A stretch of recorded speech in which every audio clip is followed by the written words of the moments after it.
अस्सलाम वालेकुम। Bin Ehsan builders and developers and टैक्सरात लिनोवो प्रेजेंट्स ऑल आउट जीतेगा पाकिस्तान पीएसएल सीजन 8 की all important transmission. Naseem Rajput एक मरतबा फिर अपने तमाम व्यूवर से मुखातिब है। यह आपकी ट्रांसमिशन है, आपके दम से चलती है।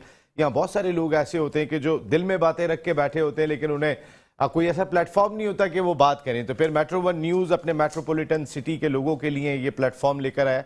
आप यहाँ भी शो का हिस्सा बन सकते हैं और कॉल के जरिए भी प्रोग्राम का हिस्सा बन सकते हैं। जो नंबर आपकी स्क्रीन पर बार बार चल रहा होता है, हमारी प्रोडक्शन टीम दे रही होती है। और जो भी आपके दिल में है, जो भी आप कहना चाहते हैं, बिल्कुल आप आएँ और शो का हिस्सा बने। आप कल जो वाकया हुआ था उसके बाद मैं सलाम करता हूँ कराची के लोगों को। जिस तरीके से इतनी बड़ी तादाद आज नेशनल स्टेडियम कराची में मैच देखने के लिए पहुंची, ये पैगाम दिया हम लोगों ने कि इन तमाम चीज़ों के हम आदी भी बहुत हैं। और दूसरी जो इम्पॉर्टेंट चीज़ है वो ये कि हम अपने मुल्क का मुस्बत चेहरा सारी दुनिया में पेश करने से नहीं रुकेंगे।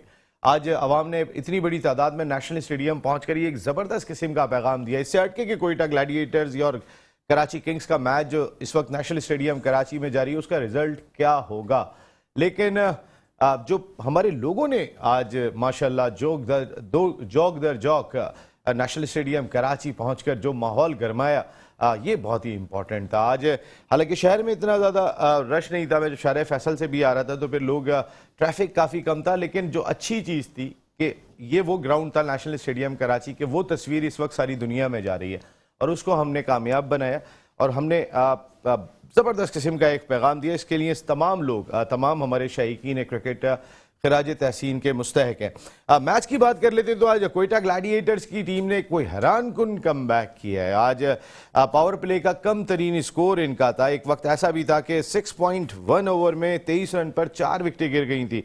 जैसन रॉय, बंगल जई, उमर अकमल, सरफराज अहमद सब पवेलियन वापस लौट गए थे। लेकिन उस मौके पे मार्टिन गप्टिल, ये जो इंटरनेशनल फ्लेवर होता है, ये मैच टर्न करना भी जानता है और जिस तरीके से ये लोग मैच टर्न करते हैं ये हमें सीखना भी होगा। आज मार्टिन गप्टिल ने जिस तरीके की बैटिंग की, पहले इफ्तिखार अहमद के साथ उन्होंने 69 रन की शराकत कायम की 5वीं विकेट के लिए। फिर 6ठी विकेट के लिए तो हैरान कुन किस्म की 64 रन की शराकत थी उनकी मोहम्मद नवाज के साथ। उसमें नवाज का हिस्सा 64 रन में 3 रन था 6 गेंदों पे। तो दूसरे एंड से जो मार्टिन गप्टिल ने बैटिंग की, आज उन्होंने सेंचुरी स्कोर की कोयटा ग्लैडिएटर्स के लिए। 117 रन स्कोर किए, 67 गेंदों पे 12 चौके, 174.63 के स्ट्राइक रेट से आज बैटिंग की। इस वक्त बड़ी दिलचस्प सूरत है। एक वक्त ऐसा था जैसा आगाज कोयटा ग्लैडिएटर्स का था, सिमिलर आगाज आज कराची किंग्स का भी हुआ और उनकी 5 विकेटें जल्दी गिर गई थी। लेकिन रिलायबल मलिक इस वक्त क्रीज पर मौजूद हैं और कांटे का मुकाबला चल रहा है। इस वक्त अगर मैं बात कर लेता हूं तो 32 गेंदों पर 66 रन दरकार हैं, 5 विकेटें बाकी हैं। All eyes on Shoaib Malik, former captain, जो इस वक्त क्रीज पर डटे हुए हैं। और जिस तरीके से इब्तदाई बैट्समैन कोयटा ग्लैडिएटर्स के नाकाम रहे थे, वही टॉप ऑर्डर जो है वो कराची किंग्स का भी बिल्कुल भी नहीं चल सका था। लेकिन शुएब मलिक की विकेट इस वक्त कोयटा ग्लैडिएटर्स के लिए की फैक्टर है। वो अगर शुएब मलिक को जितनी जल्दी आउट करते तो कामयाबी यकीनी होगी, क्योंकि 30 गेंदों पर 64 रन अगर शुएब मलिक पूरे ओवर खेलते हैं तो शायद कोयटा ग्लैडिएटर्स के लिए बचाना मुश्किल हो जाएंगे। क्योंकि शुएब मलिक जिस तरीके के प्लेयर हैं, अगर वो पूरे ओवर खेले तो फिर शायद ये 60 रन बचाना जो है वो कोयटा ग्लैडिएटर्स के लिए इतना आसान काम नहीं होगा। 105 रन 5 विकेटों के नुकसान पर कराची किंग्स ने स्कोर कर लिए हैं। आज 22 रन स्कोर किए थे शुरू के अंदर शर्जील ने, लेकिन बाकी अगर बैट्समैनों की बात करते हैं तो बुरी तरीके से नाकाम दिखाई दिए। टॉप ऑर्डर में विंस थोड़ा सा खेले, वो भी कोई बहुत ज़्यादा नहीं खेल सके। इस वक्त तमाम नज़रें शुएब मलिक की जानिब जमी हुई हैं। क्राउड के एक आने की वजह ये भी दिखाई देती है कि टिकटों के नर्ख कम किए गए। आज बच्चों की तादाद बहुत ज़्यादा मौजूद थी, क्योंकि उनके टिकटों के नर्ख आधे कर दिए गए, गो के उन्हें बेफॉर्म दिखाने के बाद स्टेडियम के अहाते से ही टिकट लेना पड़ता है। करीब में जहां पर भी बिक रहे हैं उन्हें फिजिकली अपेयर होना पड़ता है, वो ऑनलाइन टिकट नहीं ले सकते बच्चे जो 18 साल से कम उम्र है। लेकिन ये अच्छी चीज़ है, माँ बाप अपना बेफॉर्म लेकर आते हैं और बच्चे का आधा टिकट मिल रहा है और बहुत ही अच्छे इंतजाम। कल के वाक़े के बाद hats off to our security agencies के जिस अंदाज से आपने आज अरेंजमेंट किए हुए थे, किसी को भी कोई दिक्कत नहीं हुई। आपने वो एहसास भी नहीं होने दिया कि कोई वाक़या भी हुआ था, क्या नहीं हुआ था, बिल्कुल सब नॉर्मल है, वही जैसा स्मूथली हो रहा था वही हो रहा था। इसलिए Pakistan cricket board very well done. कि आपने इस इवेंट को आप ज़बरदस्त अंदाज से रन किया और इंशाल्लाह ये इवेंट आप उसी अंदाज से रन करेंगे। And very well done security agencies, क्योंकि हम जब जा रहे थे हमने कहा आज बहुत ज़्यादा चेकिंग होनी भी चाहिए, इसमें कोई शुबा नहीं है, लेकिन बड़े स्मूथली तमाम की तमाम चीज़ों को, क्राउड ने भी कोई शिकायत नहीं की। तो ये एक बहुत अच्छी चीज़ थी कि हमने अपनी लीग को किसी भी हवाले से एक ज़र्रा बराबर भी आँच नहीं आने दी। ये बहुत बड़ा पैगाम हमने सारी दुनिया को दिया है यहाँ पर। खैर, बात करेंगे इन तमाम इशूज़ पर। हमारे साथ गुफ्तगू के लिए मौजूद हैं पाकिस्तान के फॉर्मर फर्स्ट क्लास क्रिकेटर, अपने वक्त के ज़बरदस्त क्रिकेट एडमिनिस्ट्रेटर, एक बड़े डिपार्टमेंट के स्पोर्ट्स हेड रहे, पाकिस्तान क्रिकेट बोर्ड के लिए भी जिम्मेदारियाँ अंजाम दी और ख़ासकर ये जो इनके तबसरे होते हैं वो बड़े ही कोई जानदार किस्म के होते हैं जो मुझे भी लाजवाब कर देते हैं। शुएब हबीब भाई, thank you very much. Shoaib भाई, बहुत बहुत शुक्रिया आपका। नसीम, आपका भी बहुत बहुत शुक्रिया। इस जानिब हम आते हैं तो हमारी senior sports journalist, anchor, commentator, sports से एक बड़ा वसी ताल्लुक जिनका नादरा मुश्ताक साहिबा, thank you very much NADRA, बहुत बहुत शुक्रिया। और उनके साथ हमारे यंग जनाब साद आसिफ भाई। कैसे हैं साद आसिफ भाई, आप खैरियत से हैं? बहुत ज़बरदस्त किस्म के आपके तबसरे चल रहे हैं। शुएब भाई की भी अप्रिसिएशन बहुत ज़्यादा दिखाई देती है। शुएब भाई, खैर वो बाकी इशूज़ पे तो बात करना छोड़ते हैं, मैच पे ही आते हैं। ज़बरदस्त हमने जो बताया कि आज मैंने जो आंखों से देखा, कमाल के किस्म के इक़दामात, इंतज़ामात, और बिल्कुल ऐसे कि किसी को कोई परेशानी भी ना हो। दिस इज़ वेरी गुड, ये एक बहुत अच्छा अमल था। मेरे ख्याल में आपने इसको सारा बयान कर दिया। पहले थोड़ा सा इस मैच को बोल देता। इस वक्त जो मैच की पोजीशन है यहाँ तो कोयटा, मेरे हिसाब से अब इनके हाथ से मैच नहीं निकलना चाहिए। यहाँ मैच कोयटा को जीतना चाहिए। अच्छा, इस मैच पर भी बाद में आता हूँ क्योंकि अभी थोड़ा सा मैच भी बाकी है। मैं कल के मैच पे थोड़ी सी बात करना चाह रहा हूँ क्योंकि कल टाइम भी नहीं था, हमारा प्रोग्राम भी मेरे ख्याल में छोटा था। जी, कल के मैच पे भी, जी बिल्कुल। हाँ, हसन अली की बॉलिंग पे मैं बात करूँगा।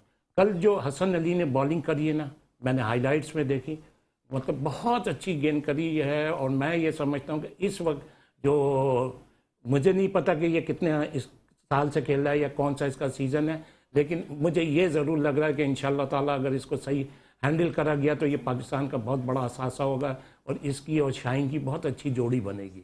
अच्छा, और कल जैसे बात हो रही थी कि इसके उस पर, तो मेरे ख्याल में 3 इसने आउट करे थे।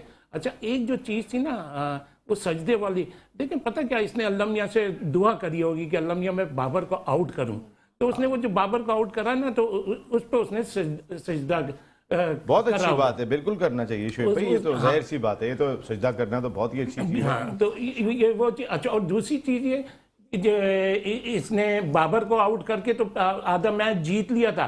फिर आप ये देखेंगे कि मेरे ख्याल में हारिस ने इसको 1-2 या छक्के मारे थे, उसके बाद भी इसने मतलब नर्वस नहीं हुआ था। तो मेरे अपने हिसाब से इसने बड़ी अच्छी गेंद करी है और ये पाकिस्तान का असासा होगा। अच्छा, और एक चीज़ और मैं कहूँगा, कल मौका नहीं मिला था।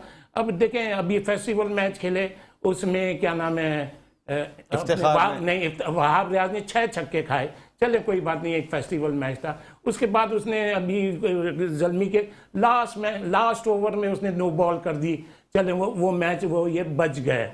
अच्छा, ये कल के मैच में भी उसने 2 नो बॉलें कर दी ऐसे स्टेज पे, वही चीज़ उनको प्रॉब्लम।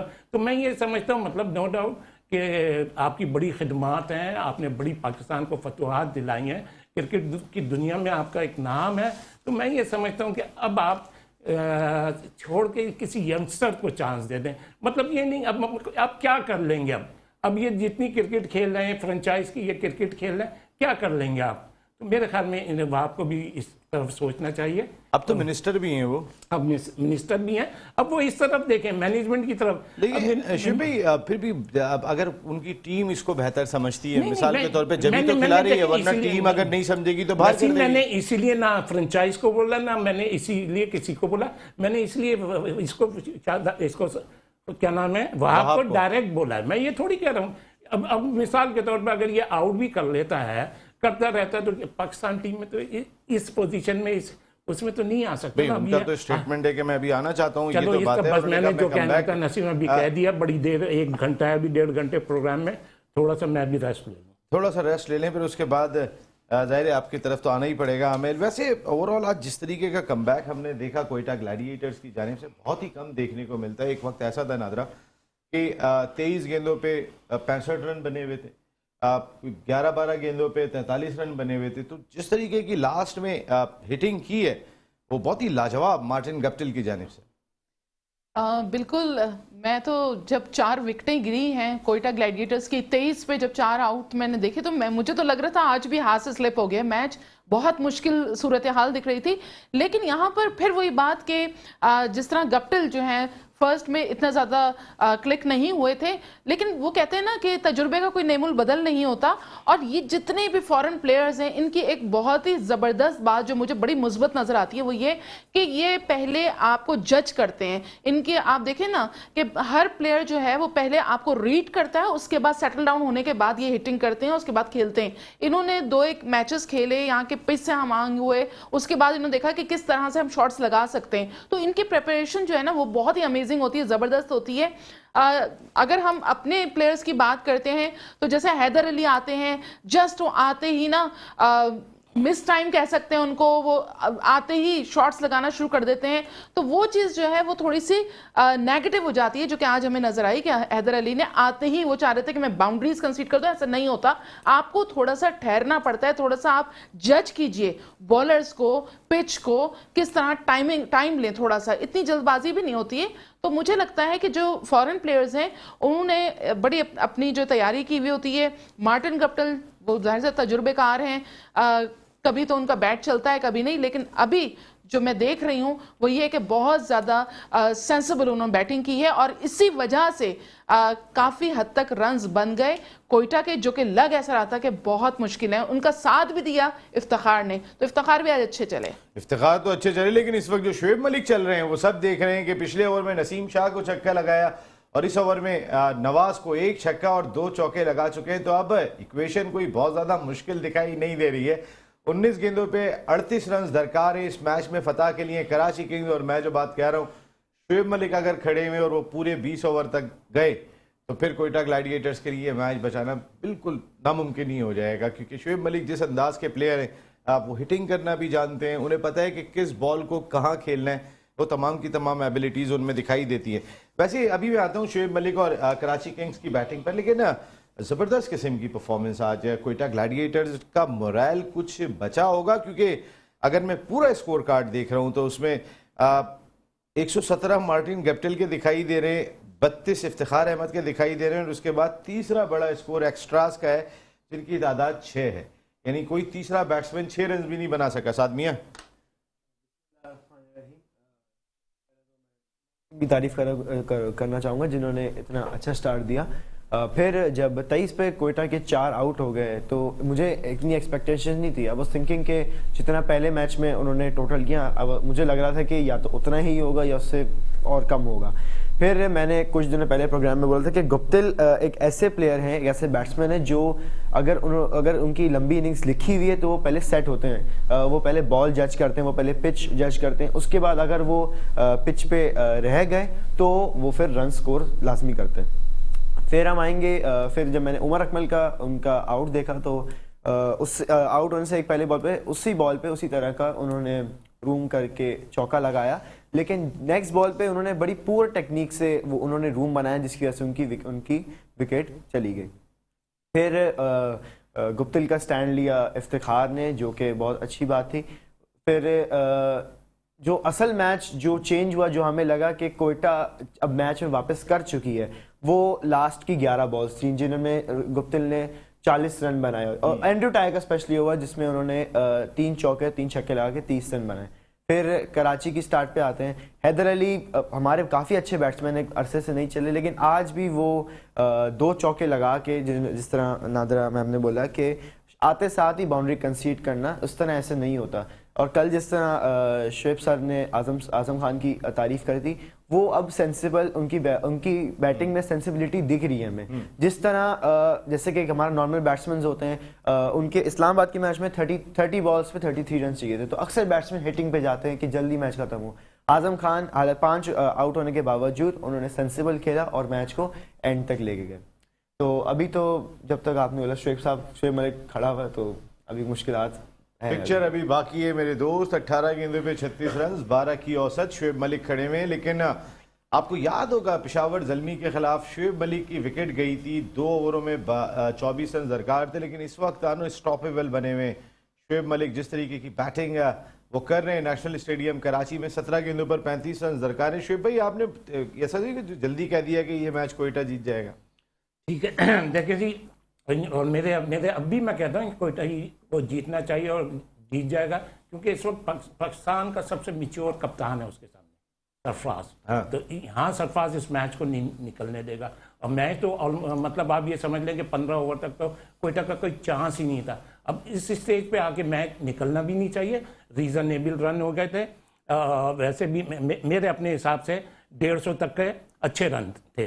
और वही अच्छा, जहाँ तक गुप्तिल की बात हो रही है, देखें जैसे अब ये बोला, ये है एक्सपीरियंस। ये नहीं कहें कि ओवरसीज प्लेयर ऐसे खेलते हैं और हमारे नहीं खेलते और ये नहीं खेलते, ये सब गलत है।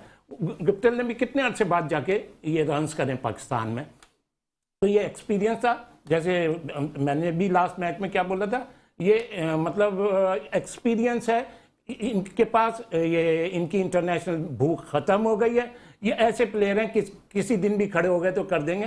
तो वो एक चीज, इनका स्टेटमेंट आया, इन्होंने कहा कि मैं न्यूजीलैंड टीम में वापस आना चाहता हूँ। वो उसकी ख्वाहिश है। अच्छा, ख्वाहिश है ना सर? हाँ, वो और अगर वो इस तरह की 2-3 इनिंग खेल देते हैं जो आज उन्होंने आउटस्टैंडिंग इनिंग खेली मैं है, उस पर नहीं आ रहा, तो मैं जो खत्म तो नहीं हुई है। मैं जो कह रहा हूँ ना, अच्छा मैं अभी यही बात कह रहा हूँ ना, तो वो उसके पास एक्सपीरियंस है और एक्सपीरियंस पे एक्सपीरियंस प्लेयर हैं, जिस टाइम खड़े हो गए तो खड़े हो गए। वो तो ऐसे तो अच्छा, एक और बात बताइएगा। एक मिनट नसीम, देखो अभी आप देखें ना, ऐसे तो आमिर की भी ख्वाहिश है मैं पाकिस्तान टीम में आ जाऊं, वहां खेल, जो भी लोग खेल रहे हैं उनकी ख्वाहिश है ना कि हम यहाँ आ जाएं, लेकिन आज आमिर ने फिर बुरी गेंदें नहीं की हैं। अच्छा, फिर मेरा कहने का यही दूसरा मकसद है, मतलब ये इनको एक्स्ट्रा ऑर्डिनरी परफॉर्मेंस करनी पड़ेगी तो आ जाएंगे। अभी जैसे अब इसी पे आ गए तो मेरा टॉपिक चेंज हो गया। ये जितने भी खेल रहे हैं, उमर अकमल वगैरह, जितने भी जिस फ्रेंचाइज से खेल रहे हैं, इनकी सबकी ख्वाहिश है कि हम पाकिस्तान में कम बैक करें। लेकिन पाकिस्तान की मैनेजमेंट को, सिलेक्टर को तो ये देखना है ना कि किस क्या रिक्वायरमेंट है। वो अब जैसे मैंने अभी तक ये जो मैच देखे, मुझे वो क्या नाम है, कल जो खब्बा हमारा बैट्समैन था, साइम अयूब, आजम, एहसान अली, हसन अली, एहसान उल्ला, ये 3 स्ट्रॉन्ग कैंडिडेट हैं। इन पे मेहनत पाकिस्तान की उससे कह रहा हूँ मैं, फ्रेंचाइज को नहीं कह रहा, मैं वो कह रहा हूँ पाकिस्तान के सिलेक्टर्स को, जो पाकिस्तान के थिंक टैंक्स हैं, इन 3 पे आए रखें। और अब मैं थोड़ा सा कोयटा की टीम की भी बात, मुझे जो कोयटा की क्रिकेट नजर आई है ना, और कोयटा की टीम नजर आई है, नदीम उमर साहब भी वेटरन क्रिकेट बहुत खेलते हैं, तो मुझे थोड़ी सी इस टीम में वेटरन की झलक नजर आई। अच्छा, इस टीम में यानी कि कुछ ज्यादा आप समझ लें कि हफीज क्रिकेट छोड़ चुके हैं, गप्टिल जो है ना वो भी ज़ाहिर अपना प्राइम तो गुजार चुके हैं, उनकी ख्वाहिश जरूर होगी। शुएब भाई की बात ठीक है। उमर अकमल का पता नहीं है अभी कि वो किस फ्रेम ऑफ माइंड के साथ क्या परफॉर्म कर जाएं, कुछ भी नहीं कह सकते। बेसिकली अगर इनकी बैटिंग देखी जाए तो जैसन रॉय एक बैट्समैन उनका टॉप पे, एक इफ्तिखार, ये 2 ऐसे बैट्समैन है कि जो करंट क्रिकेट के अंदर भी जो है वो उस तरीके की हिटिंग करे। शुएब भाई, जो मैं बात कह रहा था ना आपको, मैं ये कह रहा था कि हम में और ये जो फॉरेन प्लेयर्स है ना, ये जब वो मारते हैं ना, एक तो फिर रुकते नहीं है, क्लीन हिटिंग, बड़े, एक तो शायद ताकत ज्यादा है उनके अंदर, फिटनेस का लेवल बहुत हाई है। देखें जो एबी डिविलियर्स मारता था या मार्टिन गप्टिल जिस दिन मारता है, उसको आप अपना कोई भी प्लेयर ले आए, XYZ जिसको ले आए, जिस दिन डेविड वार्नर मारता है, आप दुनिया का कोई भी प्लेयर फिर लेकर आए अपना मैं बात कर रहा हूं, इवन इंडिया का भी नहीं मिलेगा उस तरीके से मारने वाला। आजकल सूर्या कुमार यादव एक उनका प्लेयर आया है कि जो बहुत तेज खेल रहा है, लेकिन मेरा कहने का मकसद है जब ये मारते हैं ना तो वाकई पता चलता है कि एक फर्क क्या है। लेकिन इस वक्त मुझे ब्रेक की जानिब जाना है, क्योंकि हमारी प्रोडक्शन टीम जो है वो बड़ी देर से इंतजार कर रही है। यही इसी से जवाब लूंगा मैं आपका, हम में और उनमें फर्क क्या है, क्यों है इतना बड़ा फर्क। ब्रेक के बाद Taxirat, Lenovo and Bin Hassan Builders and Developers presents All Out जीतेगा पाकिस्तान HBL PSL सीजन 8 की all important transmission. Naseem Rajput एक मरतबा फिर आपसे मुखातिब है। कोयटा ग्लैडिएटर्स को अब तो ये मैच जीत जाना चाहिए, क्योंकि 8 गेंदों पर 23 रन दरकार हैं। हसनैन और नसीम शाह ने आखिर में बड़ी अच्छी बॉलिंग की यहाँ पर, और अभी इस मैच में बहुत चांसेस ये दिखाई देते हैं कि अब 7 गेंदों पे 28 रन दरकार हैं, जो एक अपहिल टास्क होगा, चाहे शुएब मलिक खड़े हुए या जो भी खड़ा हुआ है।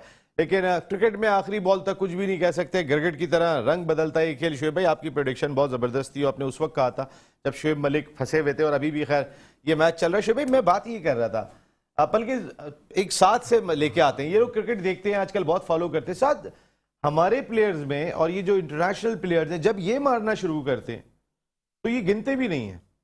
हम फिर भी एक मार के, दो मार के फिर संभलते हैं। अगर उनको बॉल मिलती है वो मारे जाते हैं। बॉल नहीं भी मिलती। अच्छा, दूसरी इंपॉर्टेंट चीज ये, हमारे बैट्समैन के पास शायद ये एक गेंद को 3 जगह मारने की एबिलिटी रखते हैं, 4 जगह मारने की एबिलिटी रखते हैं। आप जरा देखें उनकी इम्प्रोवाइजेशन, हट के इधर, और हम भी इम्प्रोवाइजेशन करते हैं, लेकिन क्या फर्क क्या है हमारी क्रिकेट में, इनकी क्रिकेट में? क्या महसूस करते हैं जब वो हिटिंग करते हैं तो बिल्कुल डिफरेंट होती है? देखिए, जैसे भी आपने शेयर किया था कि सूर्या कुमार यादव के बारे में आपने किया था, तो उनकी मैंने जब बैटिंग देखी तो मुझे काफ़ी मैं इम्प्रेस हुआ, क्योंकि वो ऐसे एबी डिविलियर्स के बाद मैंने उनकी बैटिंग देखी जो फुल 360 शॉट्स खेल सकते हैं, अनऑर्थोडॉक्स भी खेलते हैं, straight, long off, long on, भर के मारते हैं। और रही बात फॉरेन प्लेयर्स और हमारा शुरू से ही माइंडसेट है कि एक छक्का लगा दिया तो फिर सिंगल डबल, फिर छक्का लगा दिया फिर रोकने पे। फिर बाहर का ये है कि क्लीन हिटिंग होती है, हमें मिडिल ऑफ द बैट्स दिखते हैं और बाकी पता चलता है कि कोई मार रहा है। और जब वो मारने पे आते हैं ना तो फर्क इतना बड़ा डाल जाते हैं। कोई एक बैट्समैन, जैसे आज गप्टिल खेल गए इस जगह पे, जिस जगह पे गप्टिल ने स्कोर को यहां तक पहुंचा दिया, शायद किसी भी पाकिस्तानी बैट्समैन के लिए ये इतना आसान काम नहीं होता। बिल्कुल, ये बात बिल्कुल सच है। और फॉरेनर्स की बात कर रहे हैं तो हम लोग मुल्तान सुल्तान वाले मैच पे ले चलते हैं, जिसमें रायली रूसो ने 75 रन किए थे। खैर वो तो मैच उनके हाथ में था, लेकिन एक इम्पैक्ट की बात करें तो फॉरेनर्स ज़्यादा इम्पैक्ट छोड़ते हैं। और रही बात हमारे प्लेयर्स की, तो इस टाइप की सिचुएशन में जिस वक्त आपकी टीम 4 विकेट लॉस कर चुकी है, पावर प्ले का आपका सबसे वर्स्ट स्कोर है, तो हमारे खिलाड़ियों में से इतना बड़ा इम्पैक्ट लाना मुश्किल है। एबी डिविलियर्स को हम खेलते हुए देखते थे, हर्षल गिब्स को हम खेलते हुए देखते थे, ये साउथ अफ्रीका के हो गए। हम ऑस्ट्रेलिया चला जाते हैं तो एबी वार्नर, मैक्सवेल, ये जिस तरीके की बैटिंग करते हैं। न्यूजीलैंड चले जाएं तो गप्टिल एक एग्जाम्पल मौजूद है। आजकल वो कौन से, वो एलन, मार्क एलन जिस तरीके की बैटिंग करें, मकसद है कि एक फ्लो ही अलहदा दिखाई देता है। शायद वो दूसरे लफ्जों में कहते हैं दिल गुर्दा अलहदा दिखाई देता है इस वक्त। नजरा एक चीज बता दूं मैं कि 4 गेंदों पर 19 रन दरकार है। शोएब मलिक ने चौका लगाया है इससे पहली गेंद पर। जी नाजरा। अच्छा देखिए, वहाँ की जो एक गेम है वो इस तरह का है कि हमारे यहाँ, आप कह रहे हैं ना वो जारहाना खेलते हैं, बात ये है कि हमारे यहाँ एक तो थोड़ी सी एज में आते हैं, इंडक्शन जो होता है इनका स्क्वाड में, उस तरह की इनको ग्राउंड्स नहीं मिलते जो कि मिलने चाहिए। जिस तरह से ये खुल के खेलें, डाइव्स लगाएं, हिटिंग करें, उस तरह के ग्राउंड्स नहीं है। देखिए, ग्राउंड से तो हिटिंग का ताल्लुक नहीं है। ग्राउंड में फील्डिंग का मैं चले मान लेता हूँ, मैं आपकी बात फील्डिंग का है, हो सकता है, मैं बिल्कुल इसको एग्री करता हूँ, लेकिन हिटिंग तो आपकी अपनी स्किल्स हैं। जी बिल्कुल स्किल्स हैं। एक तो नेचुरल होता है, दूसरे ये कि आपकी जो कोचिंग होती है उसमें जो आपको टिप्स मिलती हैं वो किस तरह की मिलती है। जबकि हम जो हैं, हमारे पास जो कोचेज आते हैं वो ज़्यादा हम फॉरेन पर रिलाई कर रहे हैं, उसके बावजूद हमारे कहीं ना कहीं पर लैकिंग करती है। देखिए, डोमेस्टिक में भी खेल रहे हैं कुछ प्लेयर जो नेचुरल खेलते हुए आ रहे हैं, उनको जो चांस मिलना चाहिए वो उस तरह का चांस नहीं मिलता है। जैसे शर्जील को मिला, देर मिला। कल साइम अयूब के हमने शॉट्स देखे, लोग कहना शुरू हुए कि जी ये तो सईद अनवर आ गए, तो वो चीज़ जो है थोड़ी सी लैक करती है। यहाँ पर कोचिंग जो है बैटिंग की, उसमें बहुत ज़्यादा इंपॉर्टेंट मैं समझती हूँ कि वो उसी से सीख सकते हैं हमारे जितने भी बैट्समैन हैं। अदरवाइज वहाँ पर जो कोचिंग हो रही है वो कहते हैं जी कोचिंग है, हमें ज़रूरत ऐसा नहीं है। क्यों? क्योंकि हम एक प्रोफेशनल क्रिकेट खेल रहे हैं, तो हमारे यहाँ पर कोचिंग का थोड़ा सा मसला लगता है। नादरा, ये तो है, वरना तो अभी तो मसला कुछ और भी हो जाता। पर्पल सूट पहन के आप आई हुई है और शोएब मलिक चौके पे चौका लगा रहे थे। अब ये मैच अब कोयटा ग्लैडिएटर ग्रिप कर चुकी है, क्योंकि 2 गेंदों पर 14 रन दरकार हैं, कोई एक्स्ट्रा का रन नहीं देते हैं तो फिर ये रन नहीं बनते। इस तरीके से कोयटा ग्लैडिएटर्स की पहली कामयाबी यकीनी दिखाई दे रही है, लेकिन ये कराची किंग्स की तीसरी मुसलसल शिकस्त होगी अगर वो, आप जाहिर सी बात है, जो बिल्कुल यकीनी दिखाई दे रही है। लेकिन जिस जगह आज मैच पकड़ा था कराची किंग्स ने, और अगर वहां जाके भी आप मैच छोड़ लें तो फिर तो आपका कमबैक करना वैसे ही बहुत दुश्वार हो जाएगा, क्योंकि आप इस जगह से कमबैक जहां से कराया गया है वो बहुत ही मुश्किल है। और ये छक्का नहीं लगा है, बल्कि देखना होगा यहाँ पे आउट हो गए, छक्का लगा है जी, गेंद बाहर से आ रही है, तो फिर अब वाइड नहीं करनी है या नो नहीं करनी है, छक्का खा लेना है ओडी स्मिथ ने, तो कोयटा ग्लैडिएटर्स ये मैच जीत जाएगी। लेकिन अगर शोएब मलिक नहीं थे तो दूसरी जानिब से भी छक्का लगा है यहाँ पर। जबरदस्त फाइट कराची किंग्स की जानिब से कि वो एक मुश्किल हालात में यहां तक लेकर आए। ये है हमारी पाकिस्तान सुपर लीग, हार नहीं मारते, हिम्मत नहीं हारते। आज जिस तरीके की सूरत हाल से कोयटा ग्लैडिएटर्स निकली थी, आज उसी तरीके की सूरत हाल से कराची किंग्स भी निकली। और एंड ऑफ द डे वो जो लास्ट मैच हारे थे पेशावर ज़ल्मी से, वो 2 रन से हारे थे। और ये भी हो सकता है ये लास्ट बॉल में देख लूँ यहाँ पर, और इस बॉल के ऊपर 1 रन बनेगा ओडीन स्मिथ की। इस तरीके से ये मैच 6 रन से कोयटा ग्लैडिएटर्स जीतने में कामयाब हो गए। तो नादरा, आप जो पर्पल कपड़े पहन के आई हैं, तो फिर आज ये जबरदस्त काम हो गया कि पर्पल कपड़े, पर्पल फोर्स कोयटा ग्लैडिएटर्स, आपने पर्पल पहना। HBL PSL सीजन 8 में जो है वो पहली कामयाबी आज कोयटा ग्लैडिएटर्स की रही। 6 रन से उन्होंने कराची किंग्स को शिकस्त दी। लेकिन इस कामयाबी पर कोई वो खुशफहमी का शिकार नहीं होना चाहिए, क्योंकि आप उस टीम के खिलाफ ये मैच जीते हैं कि जो ऑलरेडी बहुत स्ट्रगल कर रही है। आपके मुकाबले जिन टीमों के साथ आगे होने, वो स्ट्रगल नहीं कर रहे हैं, उनके सामने लोग स्ट्रगल कर रहे हैं। तो मुल्तान सुल्तान जैसी क्रिकेट खेल रहे हैं, या पेशावर ज़ल्मी भी ज़बरदस्त क्रिकेट खेल रहे हैं। लाहौर कलंदर्स की बॉलिंग जिस तरीके की, उन्होंने जो मैच खेला वो ज़बरदस्त अंदाज से जीता।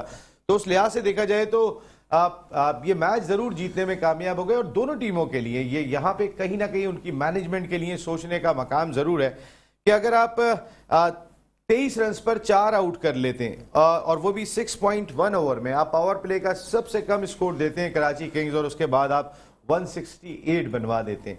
या इसी तरीके से कोयटा ग्लैडिएटर्स के लिए कि 40 रन पर आप 5 आउट करने के बाद आप स्कोर को 160 तक जाने देते हैं। तो इसका मकसद ये है कि आपकी मैनेजमेंट को देखना होगा कि फॉल्ट कहां पर है, क्योंकि शायद दूसरी कोई टीम आपको ये मौका नहीं दे रही। कि very well played Martin Guptill. आज अगर ये मैच था तो मार्टिन गप्टिल का था, जिन्होंने आज 117 रन 67 गेंदों पर 12 चौके और 5 छक्कों की मदद से बनाए। तो ये एक अनबिलीवेबल नॉक थी उनकी आज, जिस जगह से जाके उन्होंने ये इनिंग खेली और स्कोर को जहां तक वो पहुंचाने में कामयाब हो गए। हम बार बार यही बात कह रहे हैं कि ये फॉरनर ही करते हैं। वेरी वेल प्लेड काय कोयटा ग्लैडिएटर, शान है पाकिस्तान। आप पहली कामयाबी हासिल करने में कामयाब हुए। इस मैच पर शोएब भाई आगे डिस्कस करेंगे, लेकिन हमारा एक टॉपिक चल रहा था फॉरेन प्लेयर्स और हमारे प्लेयर्स। वो जो एक फ्लो होता है फॉरेन प्लेयर्स का, जब वो एक दफा शुरू हो जाते हैं तो या तो वो आउट हो गए तो रुकेंगे, दूसरी कोई सूरत फिर उन्हें रोकने की नहीं होती है। नहीं पाया फॉरेन प्लेयर। और देखें, मैं इसको इस तरीके से लेता हूँ, जितने जो भी इस टाइप की क्रिकेट खेलते हैं वो T20 के या उसके प्लेयर नहीं हैं, वनडे के। आप आगे देखें, ये जितने भी इस टाइप की क्रिकेट खेली वो सब 4 डे के प्लेयर थे, टेस्ट मैच के प्लेयर थे या वनडे के प्लेयर थे। तो और जहाँ तक ये बात है, ये तो मेरी नहीं, सब फॉरेन अभी ये जो गप्टिल को भी हमने जो रन्स करे हैं, उसने पावर उससे तो नहीं, उसने अपने एक्सपीरियंस से करें। जिस वक्त उसकी टीम को रन्स की ज़रूरत थी, विकेट पे से था, वो आराम से खेलता रहा। आप 10 ओवर में कितने रन थे? कुछ भी नहीं थे। मैं वही नहीं, मैं एक्सपीरियंस कह सकता हूँ, लेकिन ये कहना सर, जब देखिए मुश्किल हालात से निकाल के जितनी बड़ी अभी ने कर दी। एक मिनट, आखिरी एक मिनट, अभी भी आप ये देखें ना, यही पोजीशन किसकी आई? कराची किंग की आई। आप देखें शुएब मलिक एक्सपीरियंस था, वो कहां तक मैच को ले गया। तो ये चीज होती है। स्ट्राइक रेट दोनों का मैं अगर आपको फर्क बताऊं कि उस मुश्किल वक्त में भी वो 174.63 से खेले। मैं ये नहीं कह रहा कि स्ट्राइक रेट तो वैल्यू रखता है, लेकिन ये जो होती है ना, ये टाइप की ये इनिंग्स और ऐसा, ये एक्सपीरियंस से आता है। ये एक्सपीरियंस प्लेयर है, एक्सपीरियंस। उस कहाँ गया गप्टिल? मतलब यहाँ मैं उसको इस चीज की दाद देता हूँ कि वो विकेट पे खड़ा रहा, विकेट पे खड़ा रहा। उसके बाद उसका एक्सपीरियंस और जिस हिसाब से वो फेम था, मशहूर है जिस चीज के लिए, उसने आखिर में कवर कर लिया। ये बहन कोई सवाल नहीं, मेरे से नहीं करना, इनसे करना। अच्छा, अरे वो एंकर है। नहीं, किसकी? वो जर्नलिस्ट है सर। मैं इनकी बात अच्छा, तो मुझे पूछो, मैं उधर ये तो नहीं करेंगे अब हम कि मैं यहाँ से सवाल लेके आप तक बढ़ाऊंगा, आप वैसे ही जवाब दे दें। मैं इस चीज से घबराता हूँ। मैं आप मेरे एंकर हैं, मैं आपको जवाब देने। किससे घबराते हैं आप? मैं इन चीजों से अच्छा, नहीं किससे घबरा रहे हैं मुझे बता तो नहीं। नहीं, मैं नसीम ये पूछना चाह रही थी, जैसे शोएब भाई ने कहा ना कि वो एक्सपीरियंस्ड प्लेयर हैं, तो एक्सपीरियंस तो फिर बॉलिंग में भी होता है ना। तो वहाब रियाज भी तो एक्सपीरियंस्ड ही हो गए, अब तो माशाल्लाह मिनिस्टर भी बन चुके हैं, वो ओथ लेने की देर है सिर्फ। तो वो क्यों नो बॉले करा रहे हैं? उनका तजुर्बा किधर शुएब गया? भाई ने अभी पहले बात कही है कि और उन्होंने तो यहाँ तक मशवरा दे दिया है कि किसी यंगस्टर को आने दो चलो बाहर। यार, ये नाराज ना हो जाए। देखिए वो एक एक्सपीरियंस, मिनट रुकिएगा, आपको नहीं, यहाँ रुकना पड़ेगा। एक कॉलर आ गए, मैं आता हूँ। आप नादरा का जवाब नहीं देने दूंगा आपको मैं। जी अस्सलाम वालेकुम। सलाम अलैकुम सर। जी कौन साहब, कहाँ से बात कर रहे हैं? माजिद साहब बात कर रहे हैं कराची से। माजिद। अच्छा नसीम भाई, मुझे ये बताएगा ये, हेलो जी माजिद भाई सुन हेलो। रहे हैं आपको। जी जी अच्छा सुन रहे नसीम हैं। भाई, ये वसीम अकरम साहब, मैं इस बात में कोई शक नहीं कि वसीम अकरम जैसा बॉलर ना कोई आया था ना अभी तक है बहुत, मगर ये जरूरी नहीं कि हर अच्छा स्टूडेंट जो है वो अच्छा टीचर हो।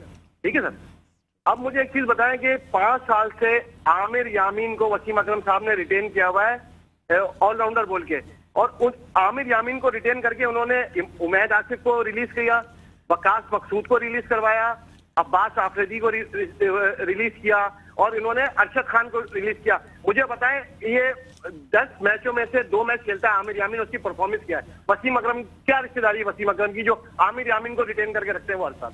और वसीम अकरम 5 साल हो गए, उन्होंने अभी तक जो हमारे शर्जील खान है फुटवर्क की नहीं उनका सही करवा सके। शर्जील खान जब बैटिंग करते हैं तो ऐसा लगता है कराची वालों को कि अब आउट हुआ, अब आउट हुआ, अब आउट हुआ। ये कौन सी टीम बनाई है वसीम अकरम ने? मैं कहता हूं कि कराची को चाहिए कि बिल्कुल सारे को खत्म करें, नई सिरे से टीम बनाए और खत्म कर देने करें। ये इस तरह नहीं कराची वालों को ये बेइज्जत कर रहा है। ये दिल तोड़ते हम पूरे दिन हम ऑफिस से काम करके आते हैं कि चलो यार आज खुशखबरी मिलेगी, फिर आज वही चीज शुरू हो जाती है। ये वसीम अकरम कौन सी कोचिंग कर रहे हैं? और मुझे लगता है वसीम अकरम साहब जो है ना वो चुप का रोजा रख के आते हैं मैच देखने डगआउट में, बोलते नहीं, खामोश बैठ रहे थे। उनको मना किया किसी ने बोलने, खेले जुले। वो देखे ग्रैंड सनी जब खेल रहे थे, पिशावर जलमी जब कराची से खेल रही थी, वो हर ओवर में ग्राउंड पे आके लड़कों को बता के जा रहे थे। वसीम अकरम पे पाबंदी लगाई थी किसी ने? भाई आप आगे बताओ, आप किस लिए बैठे हो, इतनी मोटी सैलरी ले रहे हो, आप क्या जलील करवाने के लिए कराची की कोच बने हुए? आपको यही नहीं पता कि रिटेन किसको करना है, रिलीज किसको करना है? बंदों आज जगह मार्टिन गुप्ता कराची ने रिलीज किया, वो आज फिर वो भूत बन गया कराची के अगेंस्ट। जो कराची से निकलता है वो कराची के अगेंस्ट भूत बन के आ जाता है। क्या वजह है? इसका मतलब है लेकिन मैनेजमेंट में माजिद प्रॉब्लम भाई है। माजिद मेन भाई तो प्रॉब्लम मैं नहीं बिल्कुल है। आपका गुस्सा बजा है। ये पाकिस्तान सुपर लीग हमारा ब्रांड ही ऐसा है कि हम अपनी टीमों से इतना प्यार करते हैं कि हमें फिर कोई भी चीज समझ में नहीं आती है। खेल में हार जीत होती है, ये तो चीज है कि खेल में हार जीत होती है। और कराची किंग्स की टीम ये और बात है कि 13 में से 12 मैच हार चुकी है पिछले सीजन के मिला लेते, लेकिन उससे पहले सीजन में कराची किंग्स चैंपियन बनी थी। अब वसीम अकरम ज़ाहिर गाइड ही कर सकते हैं। आपने लड़कों की जो बात की है कि कौन कौन निकाला और किसको क्यों रिटेन किया, क्या रिश्तेदारी है, ये मैं सवाल जरूर करूंगा। एक इस वक्त हेडलाइन ब्रेक आ गया माजिद भाई, ये ब्रेक के बाद आप दोबारा भी आ सकते हैं, लेकिन आपका सवाल मैंने नोट कर लिया है। मैं ब्रेक के बाद जाऊंगा तो सबसे पहले आपके सवाल का जवाब लूंगा। यहाँ हेडलाइन ब्रेक है, फिर 1 घंटा हम और आप होंगे ऑल आउट जीतेगा पाकिस्तान।